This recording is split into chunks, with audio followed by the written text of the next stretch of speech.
Welcome to the Vault Podcast and Reviews, where music still matters. You can check out all our shows at YouTube, iTunes, Stitcher, and Podomatic. Please rate, review, and most importantly, subscribe. Also, make sure to check us out on social media, Facebook, Twitter, Instagram.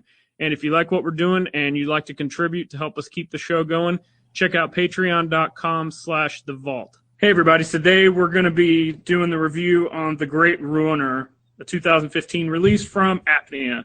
If you're not familiar with Apnea, we interviewed Steve Allington, the lead guitarist and singer from the band, a couple episodes ago on our podcast. So I told him, I want to check this album out.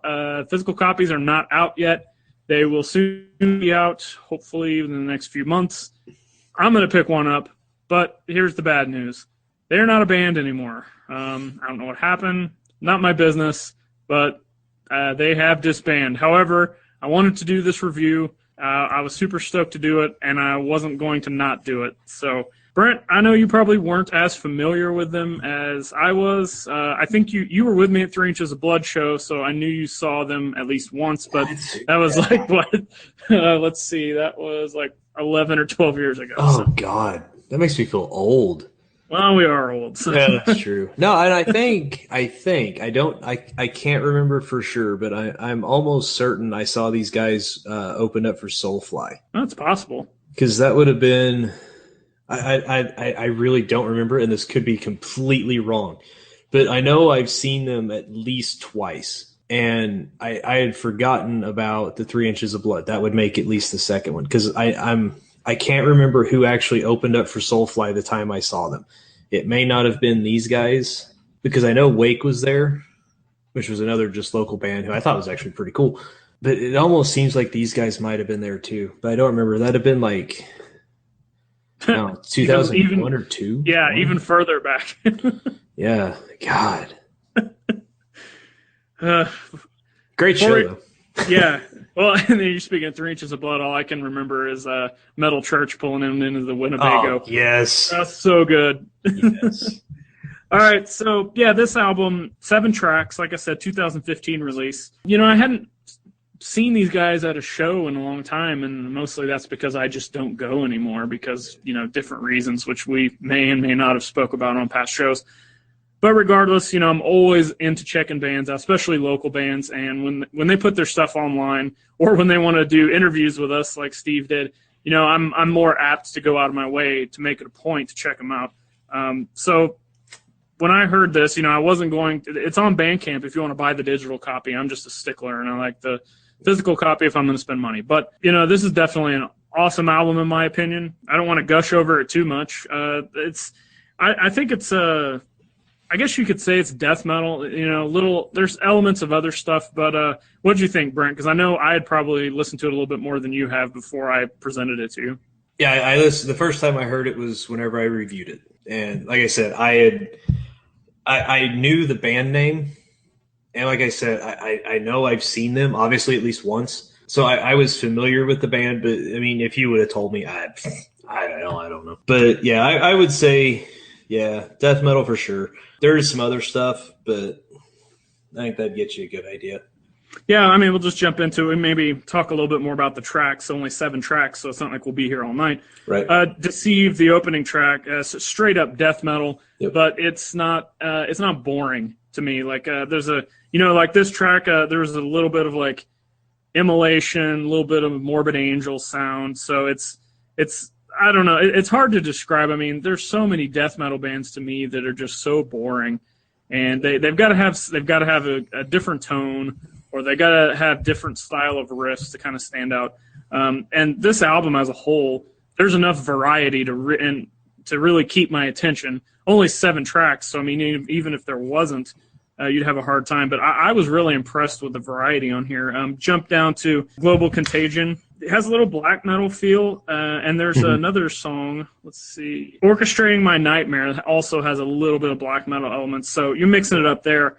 And Final Curtain has some doom elements, and then probably my favorite part of the whole album, and I mentioned this over and over again when I did the interview with Steve, was the clean vocals, again, done Yes. in the perfect amount, the perfect way. Yes. And he talked about Fear Factory Yes. and how he was kind of doing this before they were. And then I heard this, I'm like, man, there's some Burton C. Bell there for sure. So I know I just covered a lot of ground, but I'll just let you take over with your thoughts. No, that was actually exactly the comparison I was going to make. It was a little bit of Burton Bell. It really, truly was.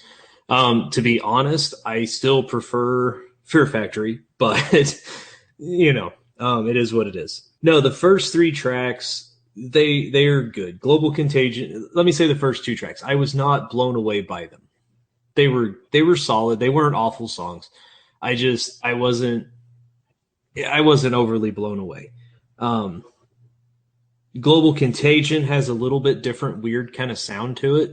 Some of it is the snare work, if I remember correctly, kind of stood out a little bit different to me. I thought it was a good song. My absolute favorite was The Final Curtain. Oh yeah, yep, me too. The last 4 songs are they're fantastic. Once they started doing the kind of different vocals, I thought it was great. And the whole album just completely changed, starting with The Great Ruiner.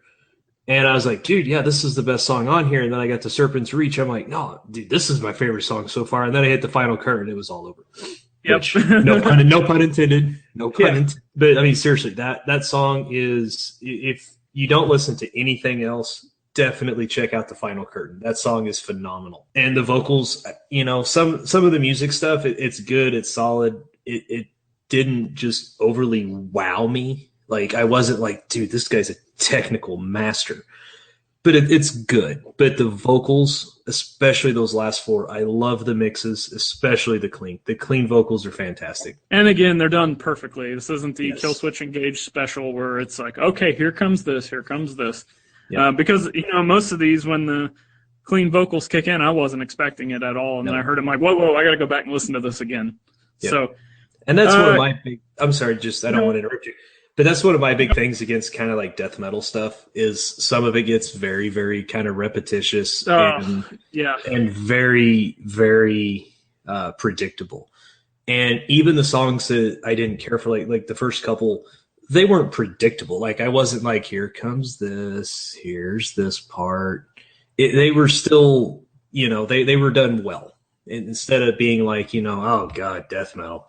It's like, oh, hey. Yeah, that's my biggest issue with most death metal is just how kind of stuck in the rut they get as far as stylistically. Yeah. It's just like, oh, here comes the blast beats. Here comes the, you know, the long guttural growl. Here comes this. Here comes the terrible solo, you know, whatever. Yeah.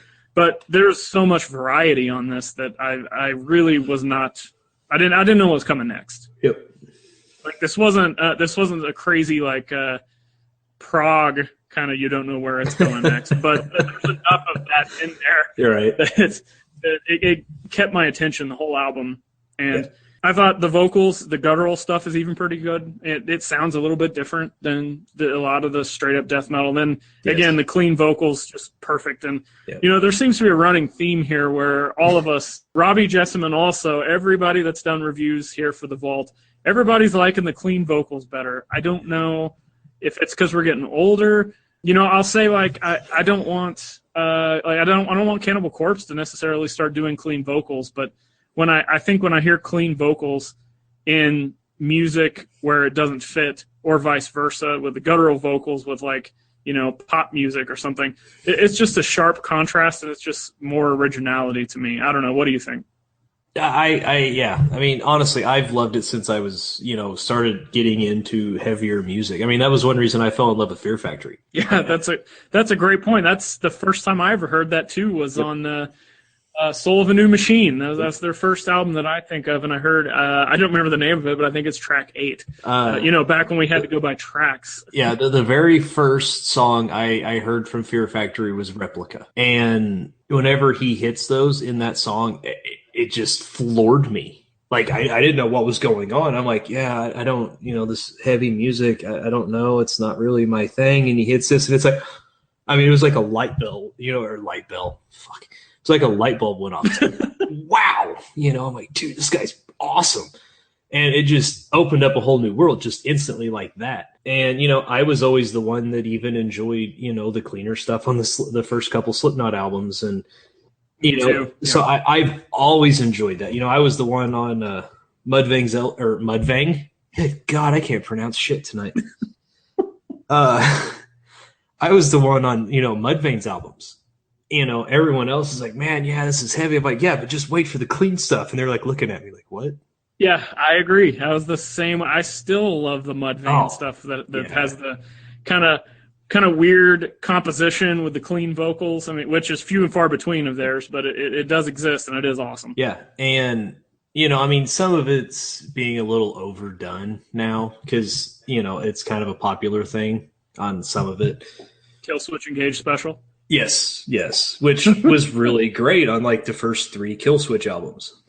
Right. And then it just kind of got old, at least in that context. But no, when it's done, I feel like we're having this interview with Steve all over again after talking about all that. We talked about all this stuff. Yeah, and I wasn't even there. So, but in all seriousness, whenever the clean vocals are done, like you said it perfectly, in contrast to the harsh vocals or the really heavy music and all that, it opens up everything to me. I don't know how else to describe it. It sets a totally different feel for it. And it's one that I absolutely love, and it's hard for me to express how much I enjoy it. All right, so what negatives do you have about it? We haven't touched really on that much yet. Honestly, for me, the big negatives were the first 2 songs. They did not do much for me. Were they awful? No. Were they great? No. For me, they weren't. I honestly, I felt like, and I don't know how to say this without sounding kind of like an elite. Good God, an elitist. The sad thing is, this is sober. I don't know how to say this without sounding kind of like a little bit of an elitist prick, and I don't want to get that across because I love local bands when it's done right.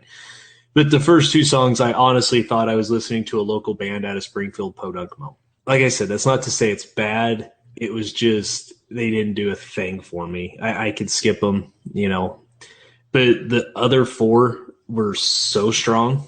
Or 5, I mean, sorry. Because, 1, 2, they were so good that I don't even know that I cared about the first 2 after that. Does that make any sense? Oh, yeah. No, I understand that point. I do want to go back and touch on what you said, though, about how the first 2 had the local band feel. Yeah. Now, I disagree in my opinion, but I totally know what you're talking about because literally before we jumped on here to record, I'm not going to mention a name, I saw a local band that posted a new song, and I listened to it. I'm like, oh, so we're writing songs from 1999 new metal. All right. Yeah. So I know what you mean. Now, I didn't feel that way, but this one. Right. No. This, and I didn't. In fact, I liked all the songs.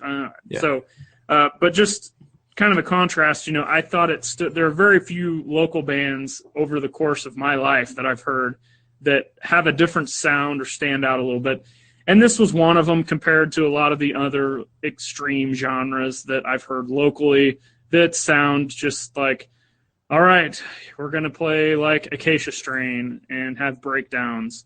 So this is there's so much more contrast in this, and like I said, I could the style of the riffs all the way through this album kept me. So I didn't feel the way you did, but I see what you mean. So. Well, and honestly, that's a fair criticism, like we said, because it's not like we've been to a lot of concerts around here, and we have seen some god awful music from people that are on stage calling themselves a band that basically, couldn't play their way out of a wet paper sack. These aren't that. So whenever I said that, I mean, what I mean is it's not. I know what you mean. It's one of those that I could tell I wasn't listening to a big famous national act with the huge, fancy recording studio and production and all that. So let me say it like that instead, I guess would be the better way. But no, don't get me wrong. The first 2 songs, while they didn't do anything for me, I would gladly take those over a lot of the crap we've heard. So they're not awful songs. They just didn't mean much to me. Well, and if they're overshadowed by the last four, I guess Definitely. really this is a moot point. Yeah, So. definitely. Negatives, man, I don't have hardly any. This isn't because I interviewed Steve either. This is just honest opinion, like we always do. Yep. I don't care if somebody I know put out an album and it sucked. I'd tell them it's a negative 50 stars. I would have no problem with that. Especially if it's Sam Hunt. That's why you haven't reviewed my Mouth Harp album. I didn't even know that existed. I want to now. Dude, if I could play the Mouth Harp, that's all I would do. I would totally review it too. Yeah, we may have to do that. Yeah, negatives. I guess very little. As far, just maybe one or two of the songs, certain parts didn't really grab me, but they weren't bad. It's just they were kind of there.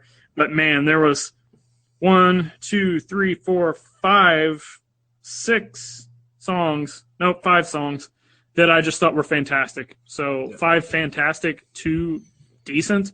Yep. That's up there. I mean, that's way up there. Yeah, I mean, I would say 4 fantastic. The last 4 songs seriously are just phenomenal. So let's talk about Final Curtain for a minute because that's our favorite song. Yeah. That's the only one on here that's got a slow doom feel. As far as I remember, because it's been a couple days since I listened to this, it was all clean vocals, right? I believe yes, if I remember correctly. And I know there's a lot of bands out there that do doom or stoner rock now that want to do kind of the clean 70s-ish vocals with it. But this didn't sound like that at all. This it's hard to even place it. Well, it did have the doom feel and really clean vocals. And then I was following the lyrics too, and I really liked everything. Just this is a perfect song. It's I don't know that I would go perfect, but it is very, very, very, very well done. Like I said, we said it early. The vocals, especially on that song, especially that one, will remind you of Burton Bell. And I don't know why I just said his name like Burton Bell, but anyway, it will remind you of that. And because he's that good that you have to say his name like that. Yes. So, I mean, if you've ever wondered what it would sound like if, Fear Factory played a doom metal with all clean vocals, that's kind of what you get on this. And I hate trying to compare, you said his name's Steve? Yeah. Mm-hmm. I hate, comparing him because he's his own man and the vocals are different. But that's kind of the feel. But what I love about it is when he hits those clean vocal parts, I don't know how else to say it other than an authenticity. Like you can tell that it's coming from something other than like auto-tune and, something. I mean, there's like an actual power and passion behind it. And that really stands out on the Final Curtain. I mean, I didn't even pay attention to the lyrics really because I was in a hurried reviewing it and I hit that song and it was just like, wow. This is fantastic. That's interesting too that I caught the lyrics and you didn't. Usually it's the other way around. Right. But like I said, I mean, I was kind of in a hurry reviewing, but it's very, very well done. It is, my opinion, hands down the best song on the album. And like I said, he hits those clean vocals and it changed everything for me on this album as soon as I heard it. So. All right, let's jump into the rating. This is going to be interesting, I have a feeling, because I'm super, super high on this album. 1 star being the worst, 5 stars being the best. What do you got? See, and I'm actually torn because those final 4 songs were so good, but there is only 7 tracks. And there were 3 that were kind of, all right. There were 2 that were kind of, but honestly, those 4, I think, are so good that's what I'm going to give it. Is a good solid 4. 4? I really do. We'll find a happy medium then, because I'm a little higher than that, but we'll average it to a pretty good one. Great composition. This isn't your stale run-of-the-mill death metal. There's enough variety in this that it's going to keep you listening, especially because it's 7 tracks. I've listened to this. I knew when we were going to review this, I've listened to it 4 times in the past week and a half, just at different points. And it never got old to me when I was listening to it. Cool production. It's not studio super clean. It's not really raw. It's a perfect sound, especially for death metal. where a lot of times certain parts of the instruments get kind of muddled down in distortion or speed. You can hear everything that's going on in this. Solid riffs carry the whole album. Clean vocals, awesome. We've established that I don't know how many times in this review. So, and perfect use of those vocals. They're not overdone. Right. It adds a nice contrast. Yes. So I'm giving it 4 3/4, which is going to average out to, we'll say 4.5. I think that's pretty good. Yeah. And one thing I do want to say, we've talked about the clean vocals and stuff, but even like the harsh vocals and stuff that they do, it's actually very, very clean. Yeah. Because some of the death metal, I mean, it literally sounds like, the Cookie Monster's like having a stroke or something. And honestly, okay, it's cool on some stuff when it's done right, but that's been always been like my biggest complaint. And these on here, even like the harsh vocals and stuff, there's a crispness to them. Crispness? Good God. Christmas? There's a Christmas to it, yeah. Oh, Jiminy Christmas. There's a crispness that I apparently don't have speaking tonight. But there's a Christmas to even the... I just did it again, son of a bitch. You know what I'm saying. Fuck it.